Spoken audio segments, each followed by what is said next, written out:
Good afternoon, Cross Timbers, and welcome to the Texan News Scoop, Texan TV weekly review news show. Here we'll look at this week's top news stories on campus, the region, and beyond. My name is Sydney Burns, and it's February 26, 2016. Here are this week's top stories.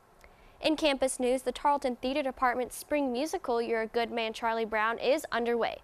For those who haven't had a chance to see the Charlie Brown and his gang, there are still 2 more opportunities. The musical will run tonight and tomorrow night starting at 7:30 and will take place in the main auditorium of the Clyde H. Wells Fine Arts Center. Ticket pricing are as follows: $8 for students, senior citizens, and TSU faculty, $10 for adults, and $5 for TSU students with an ID. In local news, among the 26 indicted individuals, 3 of them are women who were involved in a crime last year in September.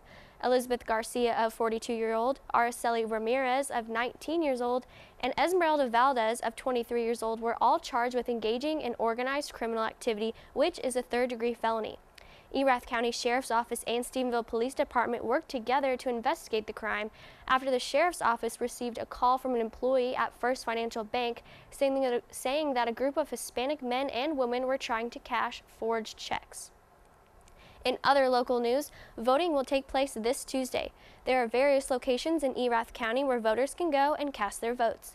Included in those locations are the Erath County Courthouse, Dublin County Annex, and many more. Voters must have a photo ID such as a Texas driver's license, Texas license to carry a handgun, United States passport, or a military identification card. For a full list of acceptable identification cards, visit www.votetexas.gov.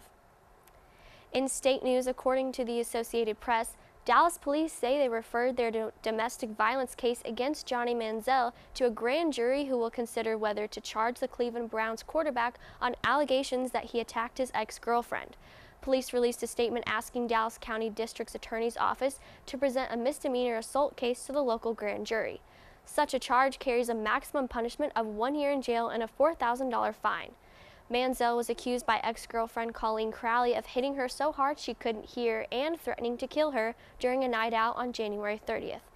Beyond his legal problems, Manziel is also under investigation by the NFL, which is looking into whether he violated the league's personal conduct policy. In national news, as of today in Florida, women are required to wait 24 hours before getting an abortion. The 24-hour waiting period was passed last year by Florida's legislature during last year's session.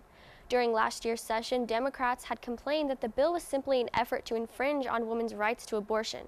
On the Republican side, they agreed that the 24-hour waiting period was necessary before making a major decision like abortion. The American Civil Liberties Union challenged the law on behalf of a Gainesville abortion clinic, arguing that the 24-hour waiting period created a burden that violated our right to privacy. The law will have exceptions. For example, victims of rape, domestic abuse, or human trafficking if women present documentation such as a police report, restraining order, or anything similar. In international news, the Associated Press reports that yesterday, Italy's Senate voted to grant legal recognition to civil unions as a step to give some rights to gay couples after a bitter, years-long battle. Premier Matteo Renzi described the exception passage of the bill as historic. However, gay and lesbian groups denounced the watered-down legislation as a betrayal because Renzi's Democratic Party sacrificed a provision to allow gay adoption in order to ensure passage. The legislation is nevertheless significant for an overwhelmingly Roman Catholic country where the Vatican holds sway in politics and society. After being stalled in Parliament for years, the legislation was spurred on after the European Court of Human Rights condemned Italy last year for discriminating against gays. The legislation stops far short of authorizing gay marriage. For more national and international news, we turn to the AP News Minute. This is AP News Minute. Authorities say a gunman killed 3 people and wounded 14 others before being shot to death by an officer at the Kansas factory where he worked. The factory is located about 35 miles north of Wichita. The gloves were off at Thursday night's Republican presidential debate in Houston as both Senators Ted Cruz and Marco Rubio unloaded on frontrunner Donald Trump, complete with insults, name-calling, and finger-pointing.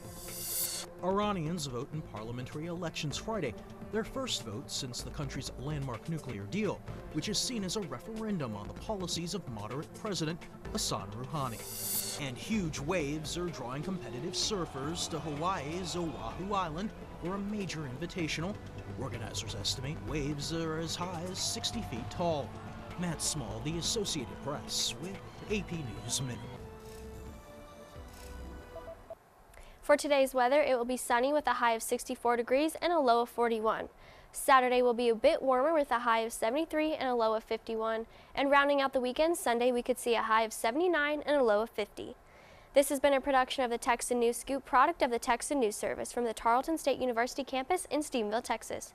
Tune in to Northland Cable Channel 9 on weekdays or Channel 2.1 in all residence halls for Texan TV news as well as our other programming.